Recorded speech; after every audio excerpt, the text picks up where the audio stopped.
Assalamualaikum warahmatullahi wabarakatuh. Baiklah, kami dari kelompok 7 akan mempresentasikan produk yang akan kami buat, yaitu masker organik yang berbahan dasar daun sirih Cina dengan nama produk Elder Mask. Sebelumnya saya akan perkenalkan dulu anggota dari kelompok 7.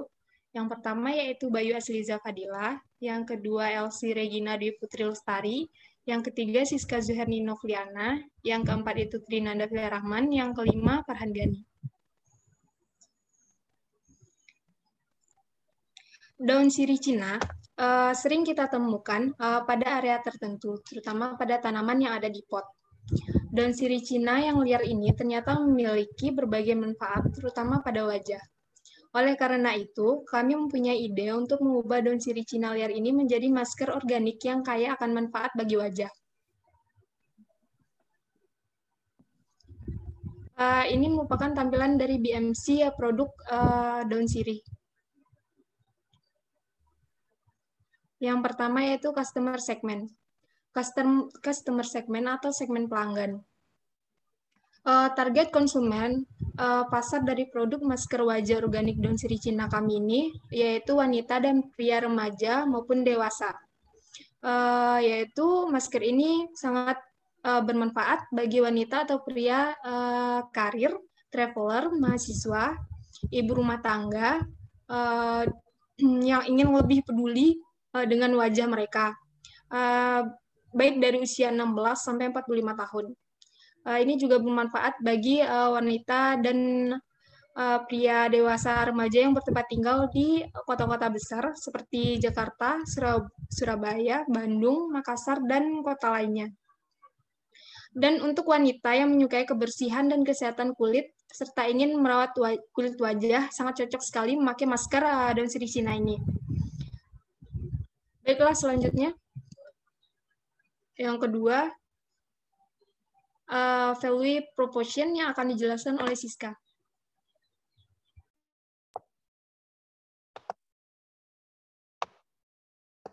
Yang kedua, value proportion atau proporsi nilai. Produk masker organik dari daun sirih Cina ini sedikit berbeda dengan kompetitor, karena bahan yang digunakan adalah bahan-bahan alami. Selain memiliki banyak khasiat dan manfaat, masker organik ini dapat membuat wajah lebih segar dan lebih cerah.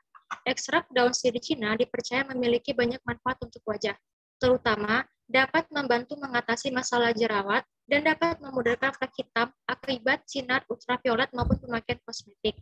Masker organik dari daun sirih Cina ini memiliki aroma yang sangat herbal. Tanaman daun sirih Cina mengandung senyawa kimia seperti tanin dan flavonoid yang memiliki aktivitas sebagai antiseptik dan antimikroba. Tanin berperan sebagai antibakteri melalui pembentukan kompleks dengan enzim mikroba atau substrat. Sedangkan flavonoid bekerja sebagai antimikroba dengan cara membentuk kompleks protein ekstrasel dan dinding sel. Value proportion secara detail yang membedakan produk ini dengan produk lain. Yang pertama, masker organik sirih Cina memiliki berbagai varian ukuran. Untuk menarik daya beli konsumen, masker organik ini menambah aneka varian ukuran yang berbeda-beda, dari yang kecil hingga lebih besar, di mana varian ukuran ini sudah disesuaikan dengan permintaan konsumen pada masa kini. Yang kedua, masker organik dikemas dengan kemasan yang praktis dan menarik. Yang ketiga, masker ini dapat bertahan lama, yaitu setahun dan sebulan jika sudah dibuka. Keempat, masker terbuat dari bahan 100% alami. Karena masker organik ini terbuat dari bahan-bahan alami, maka konsumen dapat menggunakan masker ini dalam jangka panjang. 5. Tidak menggunakan bahan kimia atau pengawet. Yang keenam, halal dan menyehatkan. Selain baik untuk kecantikan, masker ini juga memiliki sertifikat halal dan menyehatkan wajah, sehingga nantinya dapat membuat atau menciptakan image kecantikan bagi wajah. Yang ketujuh, tempat belajar bagi masyarakat dan pelajar atau mahasiswa untuk mengetahui bagaimana cara pengolahan daun sirih Cina ini. Baik, saya kembalikan ke moderator. Yang ketiga, channel yang akan dijelaskan oleh Bayu. Jadi, yang dimaksud channel di sini adalah bagaimana penyaluran produk tersebut. Yang pertama itu melalui media sosial, seperti Instagram, Facebook, WhatsApp, dan lain-lain. guna memudahkan calon konsumen dalam mencari dan mendapatkan informasi. Dengan tujuan calon konsumen akan tertarik untuk membeli.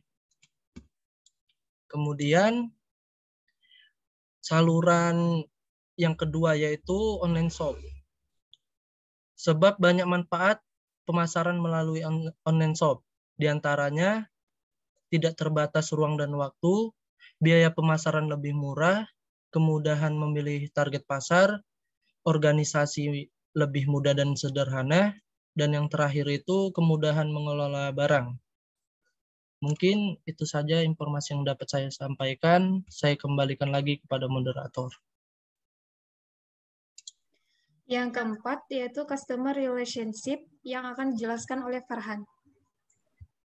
Baik, di sini saya akan menjelaskan customer relationship atau bisa disebut juga dengan kemitraan pelanggan.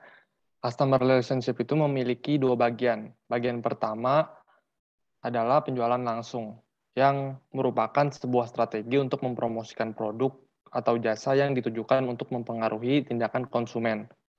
Penjualan langsung lebih menekankan pengambilan keputusan yang didasarkan atas rasional atau karena adanya keuntungan tambahan yang diberikan suatu produk.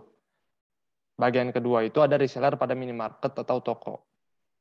Reseller ini menjual kembali sebuah barang dari supplier tanpa adanya stok barang dengan komisi yang telah ditentukan sendiri atau diciptakan oleh minimarket atau toko. Mungkin sekian dan dapat dilanjutkan oleh moderator. Selanjutnya revenue streams yang akan dijelaskan oleh Bayu. Baik, saya akan menjelaskan revenue stream. Nah, revenue stream menjelaskan bagaimana arus pendapatan diperoleh. Maksudnya, pendapatan dari mana saja. Dan yang pertama itu pendapatan dari penjualan masker organik daun sirih. Sebab banyak kegunaan dan manfaat daun sirih untuk kecantikan kulit wajah. Berikut beberapa manfaatnya. Yang pertama itu memudarkan flek hitam, yang kedua mencegah komedo, ketiga menyembuhkan jerawat, keempat mengecilkan pori-pori wajah, kelima mengobati gatal pada kulit, keenam mengeringkan luka pada wajah, dan yang terakhir itu mencerahkan wajah yang kusam. Selanjutnya pendapatan dari pelatihan pembuatan masker organik daun sirih Cina, yaitu dengan memberikan jasa pelatihan bagi masyarakat umum, mahasiswa-mahasiswi, dan pelajar. Dengan harapan produk kami dapat diterima oleh masyarakat. Mungkin sekian informasi yang dapat saya sampaikan. Saya kembalikan lagi kepada moderator. Baiklah, yang keenam yaitu key research yang akan saya jelaskan. Key research atau sumber daya utama. Sumber daya utama dari produk kami ini, yang pertama yaitu tempat pembuatan. Tempat pembuatan ini merupakan sumber yang sangat utama yang kami butuhkan, yang sangat berhubungan dengan proses produksi yang akan kami lakukan dengan produk kami tersebut. Jadi sumber utama itu harus ada di tempat tersebut. Yang kedua yaitu peralatan pembuatan masker. Di mana peralatan pembuatan masker ini yang pertama blender, sendok, nampan, wadah, pisau, gunting, dan talenan. Yang ketiga itu peralatan pengemasan masker. Peralatan pengemasan masker ini juga merupakan sumber utama yang sangat kami butuhkan untuk memasukkan masker ke dalam kemasan yang sudah kami sediakan, seperti sendok. Baiklah, itulah key research yang dapat saya jelaskan. Selanjutnya, key activities yang akan dijelaskan oleh Farhan. Key activities atau bisa disebut juga dengan aktivitas utama. Di key activities ada 3 bagian. Bagian yang pertama ada pembelian bahan baku. Pembelian bahan baku ini merupakan hal yang terpenting dalam suatu proses bisnis. Bisnis ini membutuhkan bahan baku agar kegiatan produksi dapat berjalan sehingga mampu menciptakan suatu produk yang siap dijual. Setelah pembelian bahan baku, dapat dilakukan pengolahan daun sirih Cina yang bertujuan untuk mengubah bahan mentah dari daun sirih menjadi masker untuk digunakan. Dan yang ketiga ada pemasaran. Setelah pengolahan daun sirih menjadi masker sudah selesai, selanjutnya akan dilakukan kegiatan untuk mempromosikan suatu produk. Mungkin sekian dan dapat dilanjutkan oleh moderator. Yang kedelapan, key partner yang akan dijelaskan oleh Elsie. Baik, selanjutnya ada key partners. Key partners adalah pihak-pihak yang bisa kami ajak kerjasama dengan tujuan untuk menyokong dan mengoptimalkan alokasi sumber daya, mengurangi resiko, dan ketidakpastian persaingan, serta meningkatkan kinerja. Dilihat dari kesuksesan mengoptimalkan kinerja yang menghasilkan calon konsumen, kami telah memilih 6 platform berikut, yaitu Instagram, TikTok, toko, e-commerce, komunitas masker organik, dan WhatsApp bisnis. Dikembalikan pada moderator. Yang ke-9 yaitu konstruktur yang akan dijelaskan oleh Elsie.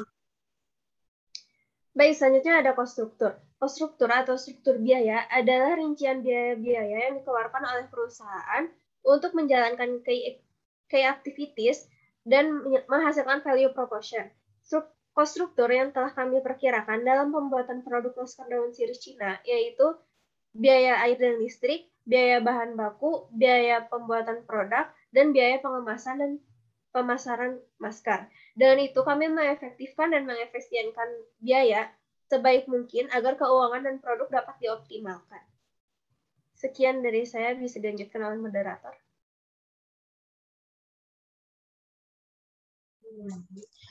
Baiklah, ini merupakan tampilan dari Company Action Plan dari Aldermas.